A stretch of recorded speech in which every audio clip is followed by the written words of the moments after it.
sa mga kababayan at hindi kayo hahayaan at hindi kayo pababayaan. Kasangga at inyong kaagapay, Kuya Mel ang kasama. Maaasahan, siya'y ating malalapitan. Laging iisipin na kayo'y tulungan, hindi... Magandang hapon po sa inyong lahat. Yan, nandito ako sa Paracali ngayon. Yan, dito po sa may sentro ng Paracali. At binisita ko po si Ineng, yung pong unika iha ni Tatay Alexander. Yan, nandito po ako ngayon sa bahay nila. Yan, kamustahin natin. Tara, kausapin natin. Magandang hapon sa iyo, Ineng. Kamusta ka naman? Magandang hapon din po, Sir Mel. Ayos naman po. Kamusta naman ang papa mo? Hindi na po ako gaano makaano at makapunta po doon at ano po, kabuhanan ko na po ngayon, nahihirap po ako magbiyahe. Hindi na po ako nakakapunta. Taren! Malaki na po yun dyan. Yan, kabuhanan na po ngayon na mag-due date na si Ineng. Yan, sabi ko nga, 'di ba? Ano sabi ko sa iyo? Pupuntahan pa rin kita dito, no? Kasi bawal ako mag-vlog sa papa mo. Nag-try lang ako ngayon. Update isang beses lang naman. Total ako naman ang naka-accomplish do sa pagpapaputol ng paa niya. So siguro may right ako para mag-vlog o update lang naman sa kanya. Hindi naman palagi. Ayan, at pinupuntahan naman na siya ni Benty Boy. 'Di ba? Ayan, ikaw pwede kitang i-vlog kasi hindi ka naman nila content, ako ang may content sa iyo. So yun, kamusta na ang buhay ng buntis? Ito po. Yan. Hirap-hirap na lang po hindi makagalaw-galaw. Yun nga Kaya nandito na lang din po sa ano. Ngayon nabalitaan mo ba na nagnana yung yung paa ng papa mo? Sa iyo ko lang po na ano, Kuya Mel. Oo. Hindi na nga po ako nakakapunta doon. O kaya nga ako naintindihan naman kita kung bakit hindi ka na makapunta dahil sa sitwasyon mo at napakahirap talaga ng pagpunta roon. Kaya nga po. Yun ngayon yun tinignan ko nga kanina. Ayan, may nana nga nagnanana ng konti kanina nung nakita ko. Sabi ko kasi napupuwersa yan. Kumbaga ba yung lahat ng bigat niya pagka tayo siya ng tayo, galaw siya ng galaw, napupunta lahat doon. So, siguro makukuha pa ng gamot yun, pero sabi naman ni Mr. Benty Boy ay ipapacheck up niya. So yun, magpasalamat tayo kay Mr. Benty Boy at talagang lagi siya nag-update sa papa mo. Yan, yan, shout out kay Mr. Benty Boy. Yan, ayun, paano yan, hindi ka ba nag-aalala dahil ngayon nabalitaan mo na nagnanana na naman yung sugat ng papa mo? Nag-aalala pa rin po. Kaso po ay wala naman pa akong magagawa. Ayun nga, nandun naman yung kapatid mo, di ba? Siya po. Hindi pa ako makakasama sa pagpacheck. Kasi nga po, nabalitaan ko rin po na panay na daw ang hilab ng tiyan mo. Panay na hilab ng tiyan niya. So, ano na po ay napulsit na. Ayan. Kaya kita nyo, namamanas na nga ay. Tingnan nyo yung mukha, oh. Dati payat po yung mukha niyan, ngayon tingnan nyo. Mataba na. Di ba no ate, no? Yan, ito po yung anak niya ni Ineng. Yan, kamusta ka na ate? Ha? Hello? Busy si ate. Busy si ate. So, ayan manawagan ka sa mga supporter natin na sana meron pa rin sumuporta sa papa mo at sa iyo. Yan, maliban kay Mr. Benty Boy, sana suportahan pa rin siya.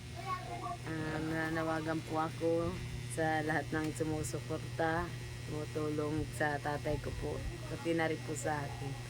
Salamat din po kay Kuya Mel at kay Kuya Benty Boy. Yan, mapapacheck up po niya si mapapacheck up niya daw bukas si papa mo ni Mr. Benty Boy. Yun ang sabi ng papa mo sa akin ngayon, galing ako doon eh. Yan, ngayon naman, yan sabi ko, di ba, babalik-balikan kita rito, papasyalan kita rito, kukumustahin kita. Dahil nga, siyempre, ikaw yung nakasama ko sa hirap na dinanas natin nung na ospital ang papa mo, nung napaka-operahan natin yung kanyang paa. So, ikaw lang yung talagang nagtiyaga, kahit na buntis ka na nun, talagang tayo pa rin yung magkasama sa init ng biyahe, sa haba ng pila. Yan, kung saan-saan tayo nagpunta para ilapit sa mga ano ba yung tawag doon? Yung mga DSWD, sa mga NGO. Yan, inilapit natin para mailabas natin ang papa mo sa ospital. Yan, awa naman ng Diyos at nalakad naman natin lahat at wala tayong naging problema. Yan, ako lang yung nagkaroon ng problema noong time na yun. Pero okay na ngayon. Na-resolve ko na lahat yon. So, ngayon naman, pangako ko sa iyo, sabi ko, kahit papano, gusto kong tumulong sa panganganak mo. Yan, wala man nag-sponsor sa atin, pero merong isa na nagsabi na pasyalan kita dito at abutan kita kahit magkano lang para sa pandagdag sa panganganak mo, si Madam Pittsburgh. Naalala mo ba si Madam Pittsburgh? Opo. Yan, si Madam Pittsburgh yan na nagpaabot sa iyo na kahit papano meron kang panggastos-gastos sa panganganak mo dahil nga naalala niya na malapit ka ng mga anak. Ayun nga, dahil nung dati wala pang tiyan yan, nung magkasama kami ngayon may tiyan na, laki na ng tiyan. Mas malaki pa tiyan sa akin ay. Ayan. Aon sila raw, di ba? Oo. So, ayan. Ano tayo?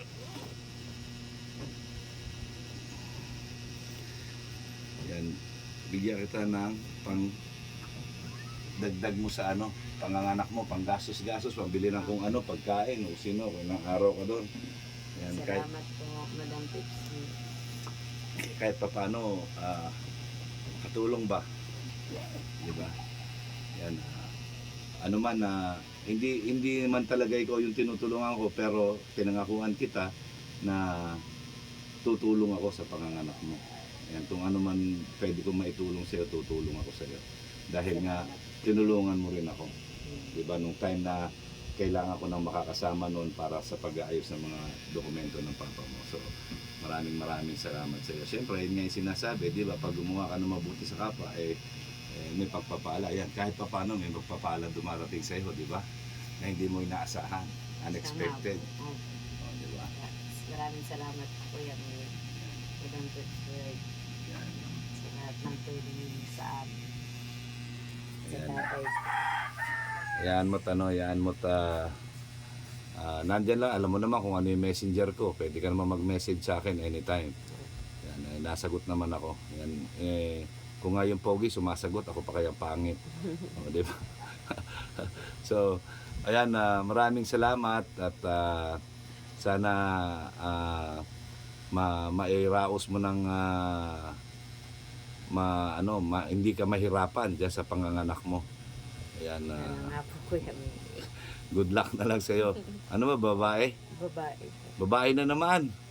Yan. May kalaro na si ate. Ate, may kalaro ka na. May aalagaan na si ate. Ayan. Okay yun. Maraming salamat, Neng, sa pagpapaunlak mo na ma-interview kita. Ayan. Ayan po si Neng ngayon. Maraming salamat din po kuya Mel. Ayan. Nag-visit kayo ulit po ninyo ako dito. Maraming salamat po Ate Perla. Salamat din po. Nakasama kayo. Ayan. Yan po. Kasi nung time na yun, nung magkasama kami, sabi ko, huwag kang mag-alala. Kahit papano makakatulong ako sa iyo. Sa paraan lang na kaya ko. Ayan. Maraming salamat at good luck na lang. God bless. Sana maging malusog ang anak mo. Ayan. Imbitahin mo na lang ako sa pabinyag mo. Ayan. Yan, maraming salamat. Ang laging sinasabi ni Kuya Mel, ang gumagawa na mabuti sa kapwa ay pinagpapala. Mabuhay kayo hanggang gusto ninyo. Tayong lahat nang naaayon sa kalooban ng Panginoon. Yan, magandang hapon at I love you. 3 times a day. Thank you. Bye-bye. Okay mga kalingap, ayan po, no, galing na po tayo kay Ining. In-update po natin dahil pinangakuan natin na yan na tutulong tayo sa kanyang panganganak. Yan, nagbigay po tayo kahit konti para panggasto sa kanyang panganganak. So, ayan na po. Yan, maraming salamat po kay Madam Pittsburgh. Yan, shout out po. Yan, Val Santos Matubang, Ate Edna Vlogs and Kalinga Prab. Yan, support po natin ang Facebook page po ni Kuya Mel. Kuya Mel din po ang aking Facebook page at ganun din ang aking YouTube channel. Please follow, like and share.